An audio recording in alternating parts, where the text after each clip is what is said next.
Olá, meus amigos. Nós estamos caminhando para uma recessão, se não uma depressão mundial.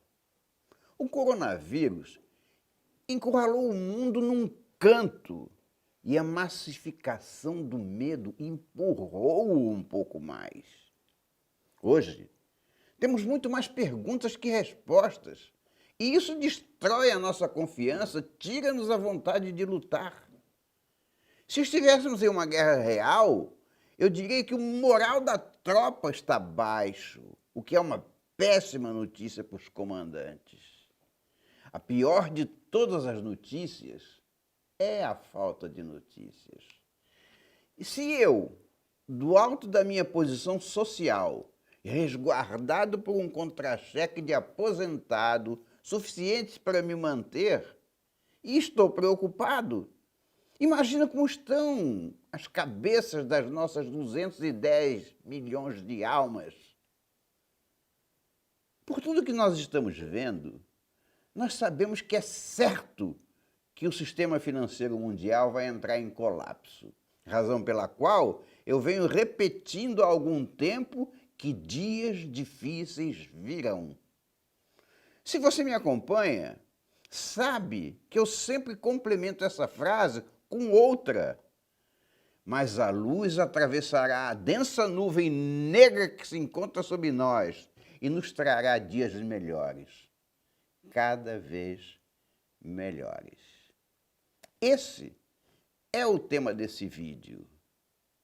Uma nova zona de retaguarda e um futuro melhor.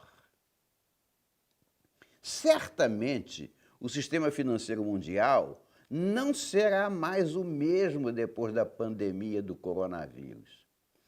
Poderia continuar sendo o mesmo, ou quase o mesmo, mas a ambição dos donos do mundo está preparando a sua jogada final, aproveitando a janela de oportunidade que o medo da morte lhes apresenta. Já não me resta qualquer dúvida que a nova ordem mundial está em vias de dar o seu bote final, fazendo nascer das cinzas a solução mágica há muito planejada e acalentada: a implantação de uma governança global.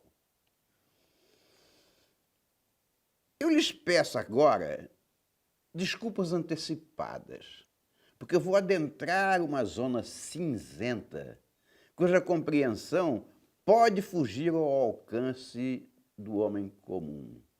Eu vou fazer todo o esforço possível para usar palavras de fácil compreensão por todos, pois a todos eu desejo atingir.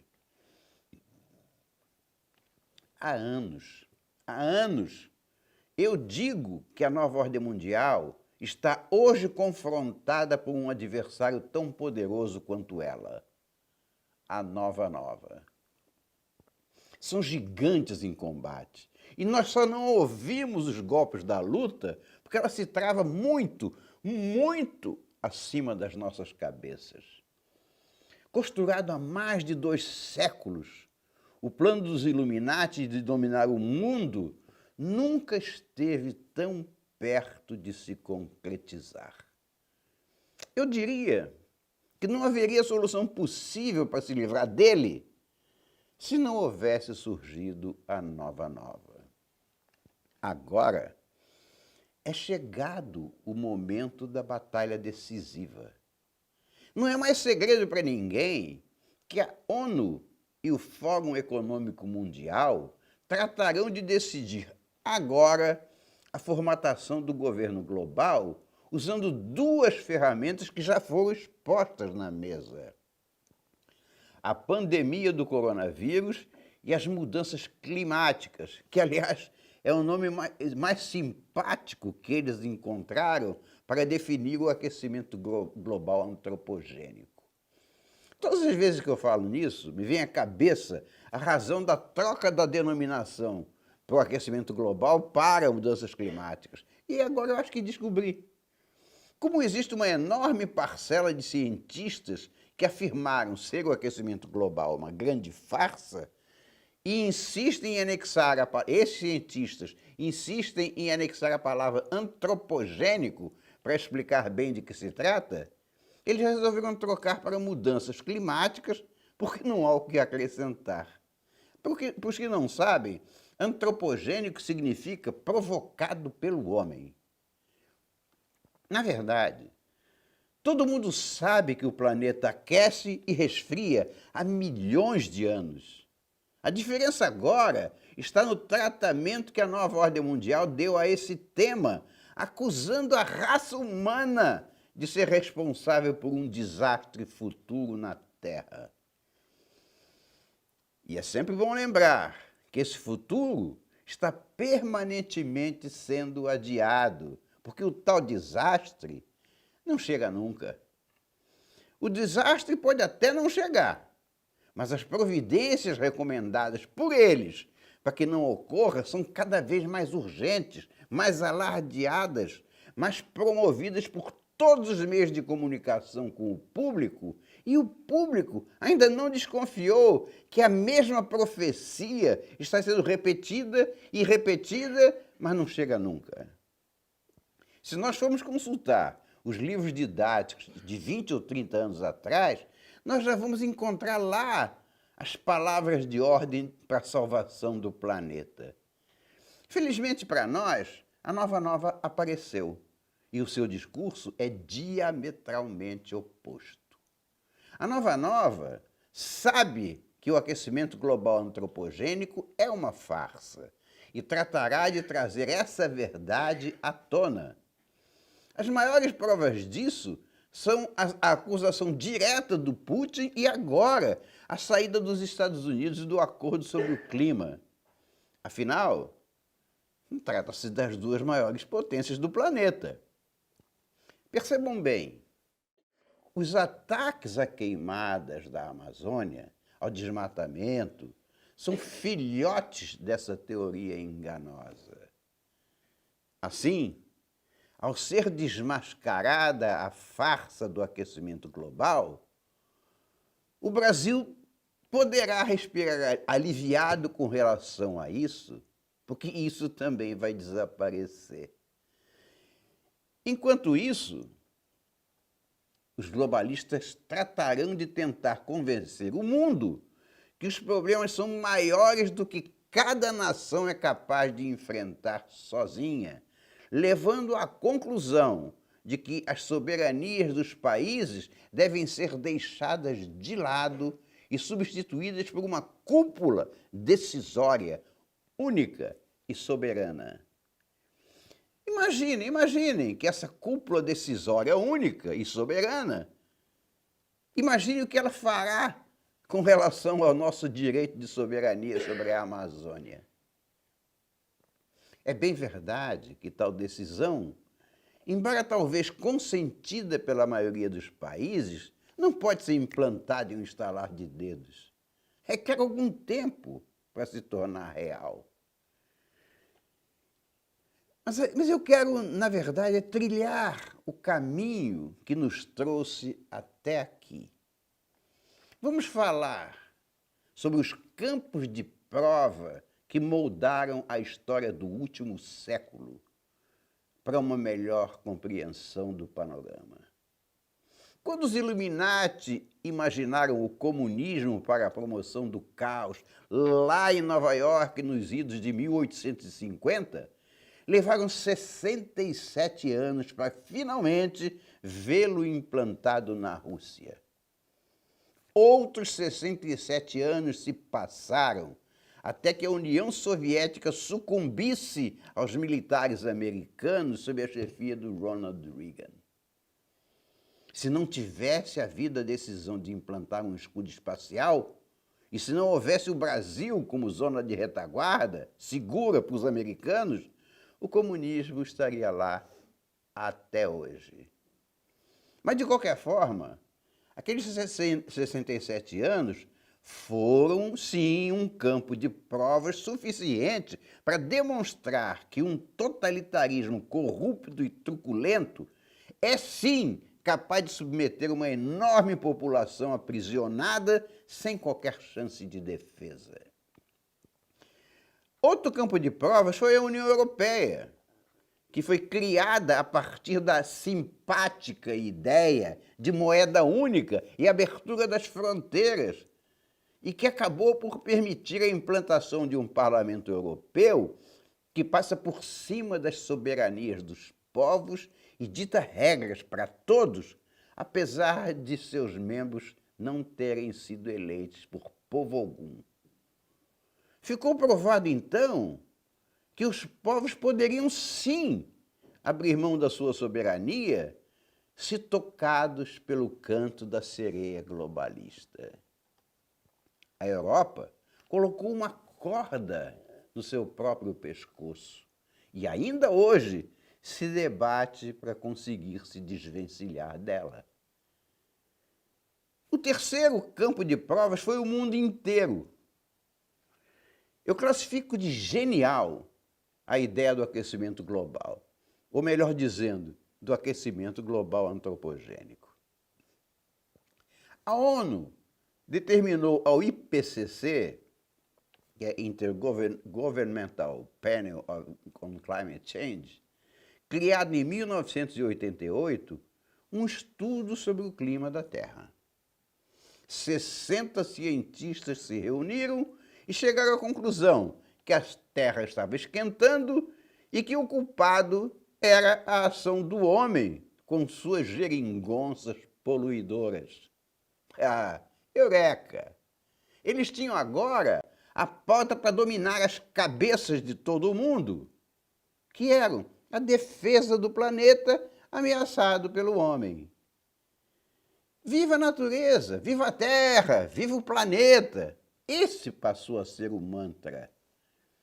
Morte às geringonças poluidoras usadas pelos homens passou a ser a palavra de ordem. Esse plano não teria a menor chance de progredir se a nova ordem mundial não detivesse em suas mãos o controle de todas as formas de comunicação de massa do planeta.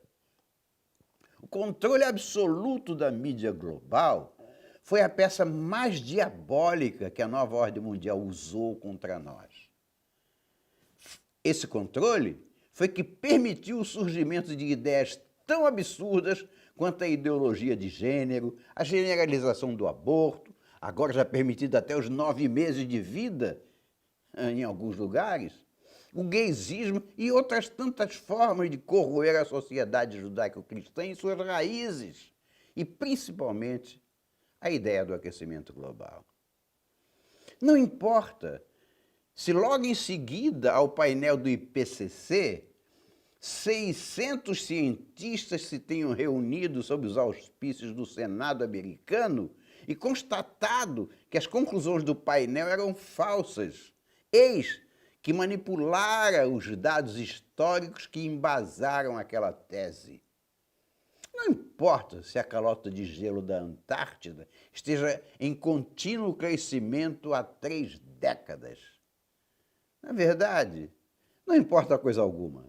O que importa mesmo é que o meu netinho esteja aprendendo na creche a salvar o planeta, regando, sob aplausos dos amiguinhos, a árvorezinha plantada no pátio da escola. Deram um nó nas cabeças do mundo. Antes, ninguém duvidava que o meio ambiente tinha que ser preservado. Ninguém duvidava de que era preciso preservar a natureza. Todos sabiam da importância de diminuir as fontes de poluição de rios e mares e que o saneamento básico era realmente básico. Mas agora, a mesma ideia foi apropriada por um movimento geopolítico que venera a Mãe Terra e nega a existência de Deus, demonizando o grande culpado de tudo, o homem. O meu netinho, ao regar a plantinha, está fazendo o mesmo que eu na minha infância com a experiência do grão de feijão. A diferença é que a minha professorinha estava me ensinando botânica e a do meu neto está ensinando a salvar o planeta. Tudo foi dominado debaixo de uma ideia falsa, confirmando que todas as nações podem, sim, como as europeias, ceder ao canto da sereia globalista.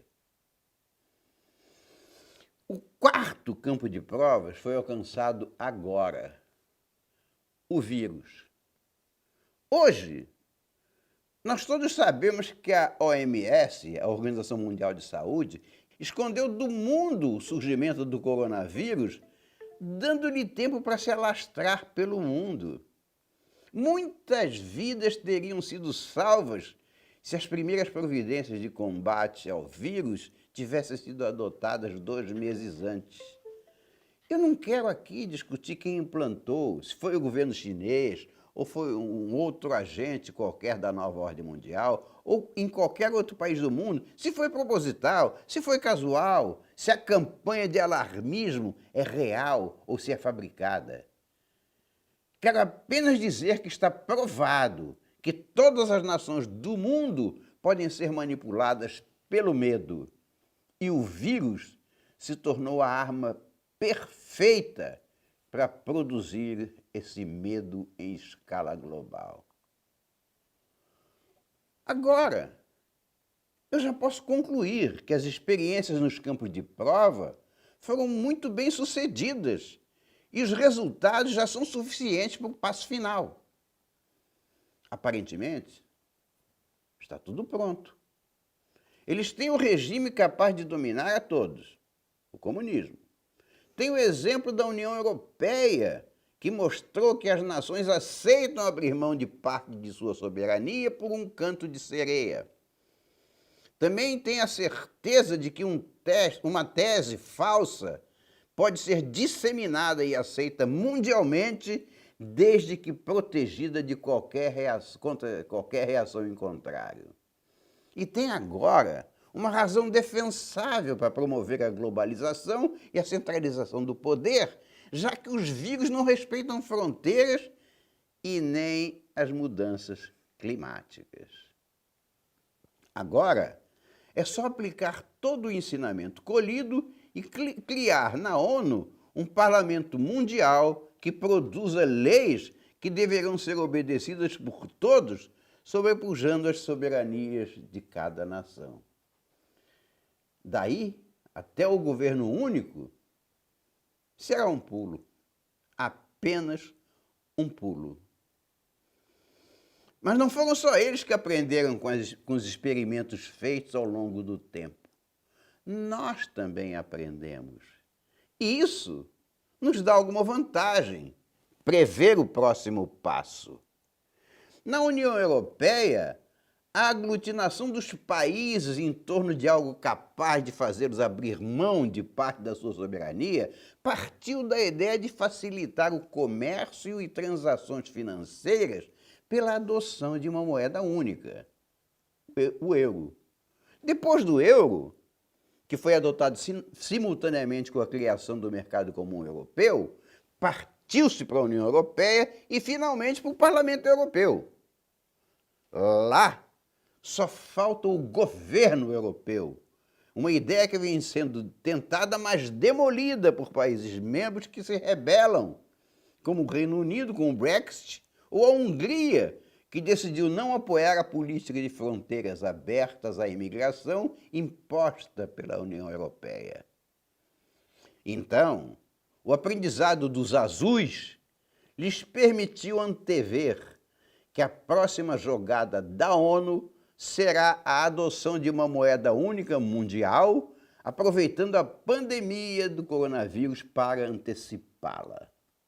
No meu entender, isso será tentado, mas não será conseguido, pelo menos não da forma como foi imaginada por eles. Os azuis tratarão de criar a sua própria moeda para substituir o dólar, cuja queda vertiginosa não é mais uma questão de se acontecerá, mas quando.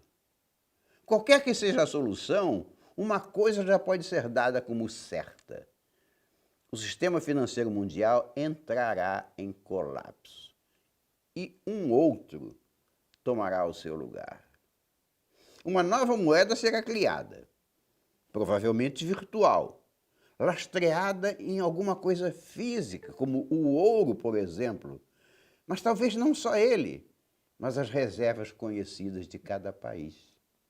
O fato é que terá de haver um lastro real, como no passado foi o ouro. Essa é a razão pela qual vários países estão se desfazendo de títulos lastreados em dólar para comprar o ouro físico, precavendo-se da chuva. Eu tenho visto diversos economistas cuja competência é inquestionável e merecedora de nosso respeito, apontando com uma enorme vulnerabilidade para o Brasil o fato de não possuir ouro físico, mas guardar todas as suas reservas em títulos baseados no dólar, o que nos pode levar ao precipício com a já visível queda vertiginosa do seu valor. O raciocínio está indubitavelmente correto, com base em tudo que se já aprendeu até hoje em macroeconomia. Mas se a nova ordem mundial representa o mal e a nova representa o bem, todas as alternativas usadas para a formulação das teorias econômicas do passado, que na verdade foram resultantes de crises, também estão em xeque, porque não se tratará mais de salvar as economias para deixá-las nas mãos dos mesmos de sempre, aqueles que nós chamamos de donos do mundo, os globalistas. Dessa vez não. Não serão repetidos os erros do passado, porque não se trata mais de proteger as finanças dos mesmos de sempre, mas de feri-las mortalmente, a fim de que a nova ordem mundial naufrague com as suas fortunas. A nova moeda a qual eu me referi provavelmente não será obrigatória, mas opcional, para os países que assim o desejarem, e o seu lastro não será a posse de ouro ou outro metal precioso, já que estes estarão nas mesmas mãos de sempre, aquelas mesmas mãos que se deseja destruir. Eu quero crer que o novo lastro seja mais justo para com a humanidade como um todo, merecedora agora da justiça que lhe foi roubada através da história. Deus criou o mundo à sua imagem e semelhança e o mandou se reproduzir e dominar o mundo. Cada ser humano está de pé, ocupando um pedacinho de terra. E assim são as nações. Cada uma delas está assentada em um pedacinho do planeta. Cada pedaço desses possui um potencial, seja em fertilidade do solo, em minerais, em vegetação ou qualquer outra coisa. Quando alguém quer comprar ou vender um terreno, não olha apenas a sua extensão, mas o que nele existe de potencial, uma presença de água, existência de minerais, belezas naturais, terra agricultável, apenas para citar alguns exemplos. Assim são as nações. Elas não devem ser medidas pelas barras de ouro que possuem, mas pelo potencial de riquezas que têm. Eu quero crer que o novo sistema financeiro levará em conta não só o ouro, mas as potencialidades de cada país. São inúmeros os exemplos do que acontece quando uma população perde toda a capacidade de comprar ou quando, tendo essa capacidade, não tem o que comprar. A chave para evitar o caos social repousa, portanto, em duas coisas: a capacidade de abastecimento e o dinheiro para se abastecer.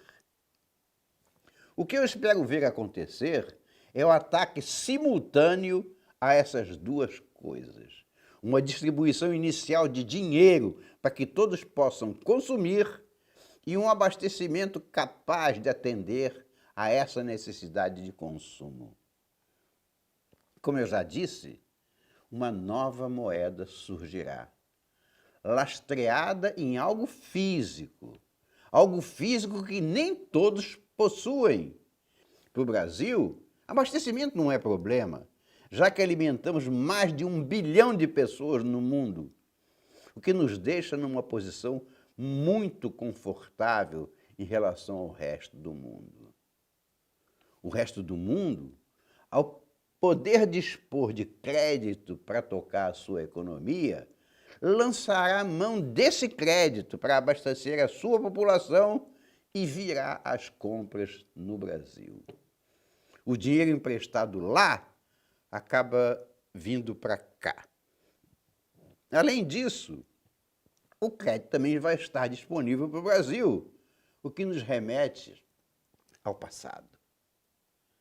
Nós vamos falar de novo de uma zona de retaguarda. Se vocês me acompanharam desde o início da minha vida na internet, sabem que tudo começou quando eu descobri algo que estava escondido de todos. O Brasil fora crucial na vitória americana quando os Estados Unidos colocaram de joelhos a antiga União Soviética.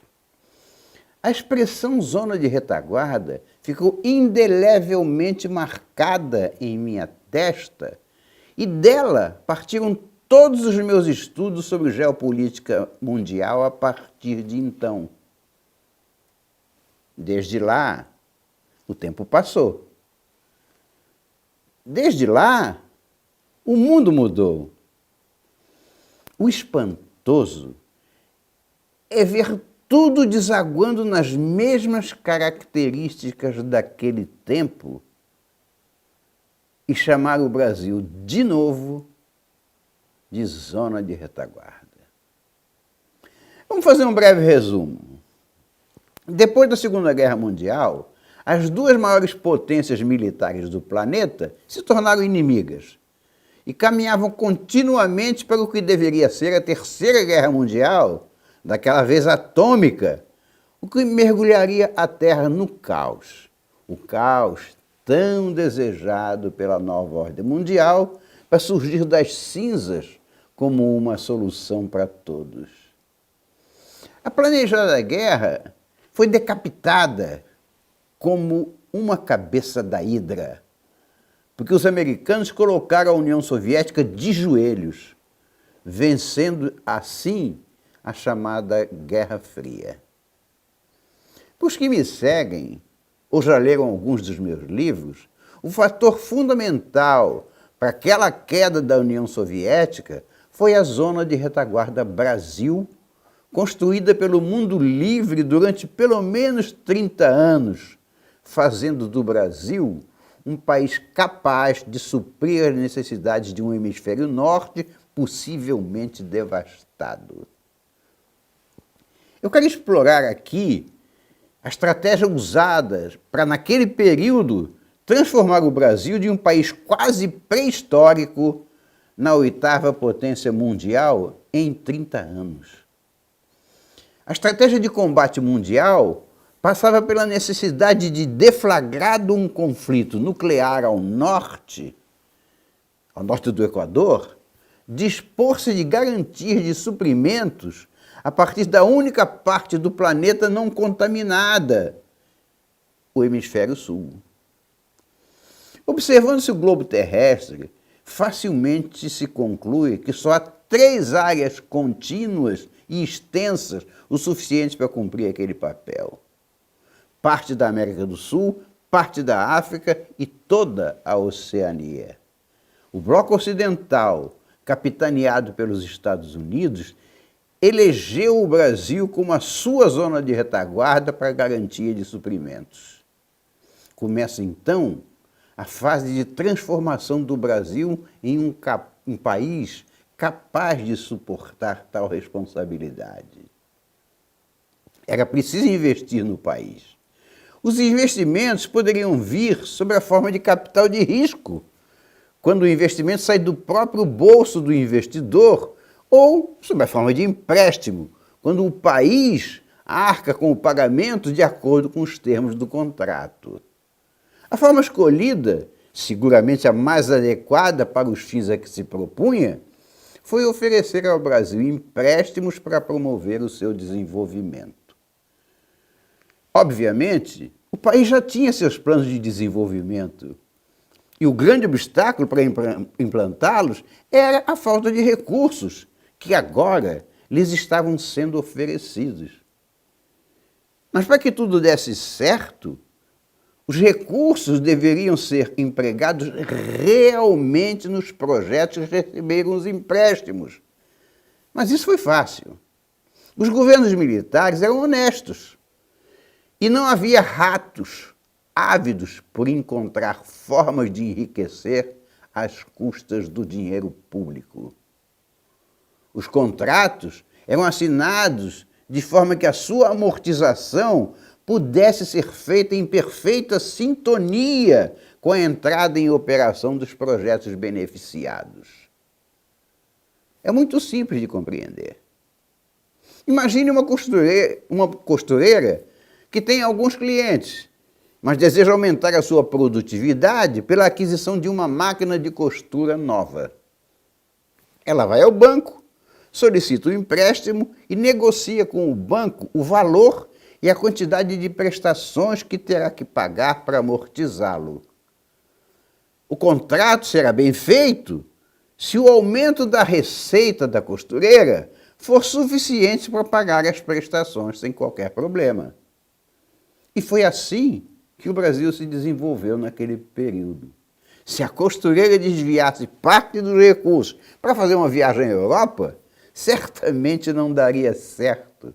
E ela, ainda por cima, jamais conseguiria outro empréstimo. Seria um erro crasso. E é muito comum acontecer quando o governo é formado por corruptos. Nos governos militares, nós não cometemos esse erro, graças a Deus. Naquela época, os capitais externos empregados no Brasil, sob a forma de empréstimo, realmente se destinaram ao desenvolvimento, não tendo sido desviados pela corrupção. E assim, foi concretizada a Zona de Retaguarda Brasil para o caso de ocorrência de uma guerra atômica no Hemisfério Norte e explica a razão pela qual nós nos tornamos o que somos hoje. Agora, o mesmo filme está prestes a ser exibido no cinema Brasil. Com o crash financeiro que se anuncia, o dólar já não mais servirá como sustentação da economia, o que nos aponta para uma possível insolvência do país. Tal visão, embora respeitável e defendida por economistas sérios, não leva em consideração os fatores geopolíticos que nos cercam. O Brasil é importante demais para ser negligenciado pelo resto do mundo, e é isso que eu pretendo demonstrar. Vamos examinar a importância do Brasil para o cenário mundial da mesma forma como foi analisada lá atrás para derrotar a União Soviética. Só existe uma conclusão. O Brasil é importante porque as suas características de extensão, riquezas minerais, força do seu agronegócio e posição estratégica o apontam como o país ideal para garantir o abastecimento do mundo pós-queda do sistema.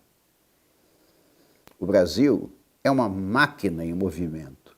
E todos sabem que uma máquina em movimento não pode ser parada e deixada desligada, porque vai se deteriorar.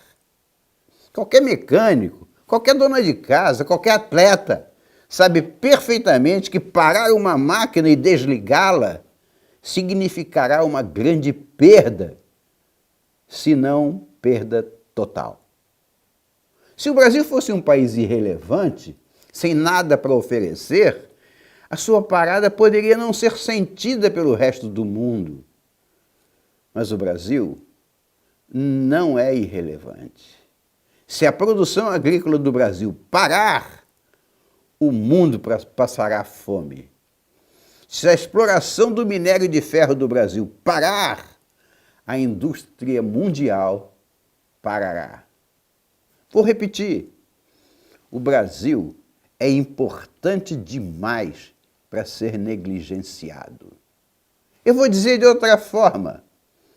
O mundo precisa do Brasil para continuar se movendo. E por isso o Brasil será escolhido para ser a zona de retaguarda do mundo ocidental de novo. Dessa vez, não mais para garantir o suprimento em um eventual pós-guerra nuclear, mas para agora resolver o mesmo problema face a um quase certo crash financeiro global. No caso presente, o direcionamento dos recursos para o usuário final não mais precisa de proximidade física, como foi no passado. Agora, trata-se de uma proximidade estratégica que pode favorecer qualquer um. Estados Unidos, qualquer país europeu, inclusive a China, por exemplo, que corre abertamente para conquistar esse precioso terreno. Certamente, todos sabem disso, e as peças se movimentam em função disso. Ora, se nós já conhecemos o enredo do filme, até porque vivemos a sua versão anterior, nós podemos antecipar os próximos passos. Os estrategistas ocidentais, ou da Nova, sabem perfeitamente disso. No Pub 229, eu lhes disse que estávamos vendo a reedição daquele filme antigo, quando ao Brasil coube o papel de ser a zona de retaguarda da OTAN para o caso de uma guerra nuclear ao norte do Equador. Naquela época, o Brasil deixou de ser a 46ª economia mundial para ser a 8ª. Em 30 anos, o que cá para nós foi um efeito notável. A União Soviética desmoronou, acabando com a Guerra Fria. Eu gosto muito do número 33 porque remete à minha mente à idade com que Cristo foi crucificado para salvar os homens de si mesmos por misericórdia de Deus. O Muro de Berlim, marco simbólico mais importante da União Soviética, caiu em 1989, mas o seu bloco monolítico desmoronou mesmo entre 1986 e 1988. Com o crash financeiro que se anuncia, o dólar, como previsto por todos os economistas, já não mais servirá como base de sustentação da economia, o que lhes fazem temer pelo futuro do Brasil. Como naquela época, há 70 anos atrás, o Brasil não tinha dinheiro para promover o seu próprio desenvolvimento. Ainda mais quando vemos logo ali à frente um crash mundial. Percebam, é o mesmo filme. Imediatamente após o crash, nós não teremos dinheiro, exatamente como naqueles tempos. Já se antevê, e estudos muito bem conhecidos proclamam o surgimento de uma nova moeda, provavelmente virtual, para substituir o dólar como referência para o comércio mundial. Já se sabe que a China vai apresentar uma nova moeda e que a Europa trata hoje de criar uma euromoeda virtual única. No caso de um crash financeiro global, todos podem antever como consequência quase inevitável a desordem social, capaz de levar populações inteiras ao desespero e ao caos. A chave para evitar esse caos social repousa em duas coisas, como aliás eu já apontei antes: dinheiro para consumir e capacidade de abastecimento. Vamos começar falando da necessidade de dinheiro para consumir. Supondo que não houvesse um caos econômico, mas apenas falta de dinheiro para investir, nós poderíamos reproduzir o panorama que vivenciamos após a Revolução de 64. Os governos tinham planos de desenvolvimento, tinham competência para administrá-los, tinham gente capaz de implementá-los, mas faltava o básico, o dinheiro para investir. Aí é que a necessidade da criação de uma zona de retaguarda veio ao encontro da sede do Brasil por dinheiro, fechando o circuito. Num passe de mágica, as verbas necessárias a implementar cada projeto de desenvolvimento apareceram e resultaram em vultuosos empréstimos externos vinculados a cada obra. A adoção da modalidade de capital de empréstimo, ao invés de capital de risco, para financiar programas de desenvolvimento no país, foi proposital, estrategicamente proposital, para que o governo centralizasse a distribuição das prioridades e, consequentemente, dos recursos. É muito importante frisar que tal solução, para ser bem-sucedida, partia do pressuposto que os governos efetivamente empregariam os recursos conquistados nos projetos a eles vinculados, sem a presença de ratos que os poderiam descaminhar. Dessa forma, o tomador de empréstimos, no caso o Brasil, tinha de estar governado por gente confiável, para garantir que os recursos seriam empregados realmente naquilo que for estabelecido, e a produção decorrente criaria ela mesma os recursos necessários ao pagamento. Pelo que vimos depois da redemocratização do país, os ratos subiram na mesa e se banquetearam com os recursos disponíveis, o que não aconteceu no período da formação da zona de retaguarda. O filme pode ser o mesmo, mas os atores são outros. Hoje, teremos sobre a mesa o fator confiança, e isso é um problema. Depois de décadas de assalto aos nossos cofres, a banalização da corrupção precisa ser extirpada. É fundamental que os governos atual e futuros consigam varrer a corrupção do Estado, principalmente naquilo que se relaciona com a infraestrutura e com a agropecuária, que no Brasil de hoje, felizmente, estão em boas mãos. Eu digo isso porque antevejo a formação de uma nova zona de retaguarda, outra vez o Brasil, para garantir a outra face da mesma moeda, o abastecimento. Sem a menor dúvida, o Brasil é, de novo, a peça-chave para vencer a nova guerra, agora entre a nova ordem mundial e a nova. E isso se deve às suas características de extensão, riquezas minerais, força do agronegócio e da sua posição estratégica. Não há outro país no mundo que possa servir de fiador, de garantidor do abastecimento do mundo após a queda do sistema. Eu vou dizer de outra forma, o Brasil será escolhido para ser a zona de retaguarda do mundo ocidental de novo. No passado, levou-se 30 anos para o projeto da zona de retaguarda sair do papel para a prática, para os resultados. Hoje, nós não temos mais esse tempo todo. No passado, a Guerra Fria era um fantasma diário, mas a guerra real esteve distante no tempo.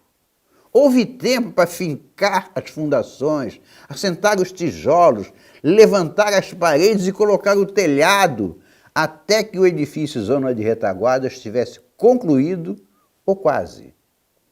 Hoje, nós não temos esse tempo todo. A nova guerra real já está aí, batendo às nossas portas. Entre a derrubada da economia global e o caos dela decorrente, não teremos mais do que uns poucos meses. Muito poucos mesmo. Por um lado, eu prevejo a possibilidade da necessidade do uso da força em qualquer lugar do mundo, para não deixar que o caos tome conta de uma sociedade em desespero. Por outro, eu afirmo que o uso da força não bastará se não for acompanhada imediatamente por uma solução para a vida das pessoas. E é exatamente aí que três coisas devem acontecer. Disponibilização de dinheiro para todas as pessoas cujos países optarem por fazer parte do sistema. Garantia de abastecimento de suprimentos para o consumo das populações assim beneficiadas. E, eventualmente, enquanto as duas providências anteriores não forem absorvidas pelas populações, usar a força para coibir a violência. Nós já compreendemos que a grande batalha de hoje é entre a nova ordem mundial e a nova nova. Compreendemos também que é a luta entre o bem e o mal. A nova ordem mundial é a representação do mal, como sabemos por todas as suas ações passadas e presentes. A nova nova, que veio resgatar os valores judaico-cristãos da nossa sociedade ocidental, é a representação do bem. Por tudo que eu já falei, estou certo que muitos acharão que eu sou um otimista incorrigível, porque prevejo coisas boas dentro de um caldeirão do mal. Mas antes de me julgar dessa forma, eu preciso lembrar que eu sou um estudioso e o meu otimismo se baseia em análises profundas do ambiente mundial e na fé inabalável que tenho da vitória do bem sobre o mal desde que Jesus Cristo assim o declarou. A quem acredite, e eu nada tenho a opor, que Jesus descerá aqui entre nós fisicamente para elevar o mundo ao nível de Deus.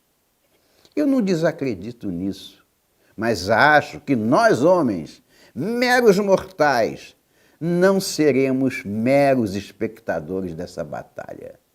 Deus sempre usará os seus filhos para trazer a luz ao mundo e eu estou certo que está nos usando agora.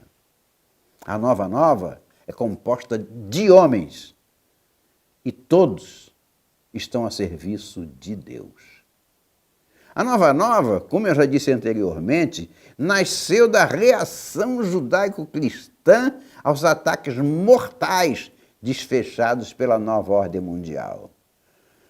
Como duvidar então que os seus artífices não sejam representantes de Cristo? Como vocês estão cansados de saber, eu falo em nova nova há muitos anos e não embasei as minhas conclusões na espiritualidade, mas em fatos concretos, dos quais todos vocês são testemunhas. Quando todos achavam que a nova ordem mundial era imbatível e que caminhávamos para a escravidão, eu fui uma das vozes que se levantou para apontar que o mundo ocidental se levantava em reação. Hoje, ninguém mais duvida disso. Lá no passado, também houve quem me considerasse um visionário otimista, sem cura, que buscava razões onde só havia escuridão, apontando para um mundo em mutação para o azul. Hoje, vocês também sabem que eu não era um visionário. O meu otimismo é fruto de estudos e, sinceramente, eu não sei de onde vem a inspiração para que eu veja o que vejo. Prefiro acreditar que tal inspiração vem de Deus. E prefiro ver a mim mesmo como um soldado dele. Como um velho soldado, sei que os meus braços já não têm a força necessária para brandir uma espada, mas as minhas palavras têm a força para fazer com que outros braços o façam.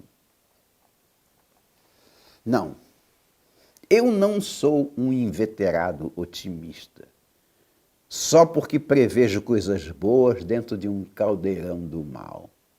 Eu realmente vejo as coisas boas que estão vindo em nossa direção e não o faço por otimismo, embora os fatos me tornem otimista. Na guerra atordoante entre a nova ordem mundial e a nova, eu sei que a vitória será nossa. E o sei porque vejo a luz entrando por muitas frestas, como vejo o mal se debatendo para reagir, como ratazana acuada em um canto de onde não pode escapar. Acuada, e sem ter por onde escapar, ela morrerá de fome no canto onde se escondeu, e todo o telhado de sombras ruirá, deixando entrar finalmente a luz. Apesar de eu estar lhes passando palavras de otimismo, eu não desejo terminar esse vídeo sem alertar para os dias difíceis que virão. Talvez as suas vidas se compliquem. Talvez o dinheiro lhes falte por algum tempo. Talvez os seus próprios filhos se revoltem com as dificuldades. Mas tenham em mente que isso é apenas a dor do parto. Como no parto, à dor se seguirá a felicidade e o amor pelo filho nascido, o novo Brasil. Estamos em vias de ver o Brasil se tornar realmente o celeiro do mundo, cumprindo a profecia de São João Bosco, mais conhecido como Dom Bosco, que descreveu no seu maravilhoso sonho em 1883. Quando vierem cavar as minas escondidas em meio a esses montes, aparecerá aqui a terra prometida que jorra leite e mel. Será uma riqueza inconcebível. Fecha aspas. No sonho, ele apontou as coordenadas geográficas de Brasília. Nascerá uma nova zona de retaguarda e não vai tardar muito. Creiam nisso. Até a próxima. Para deputado estadual pelo Rio de Janeiro, eu indico o Major Douglas Andrade, número 19.190. E para deputado federal por São Paulo, eu indico o Marcelo Rossi, número 1468.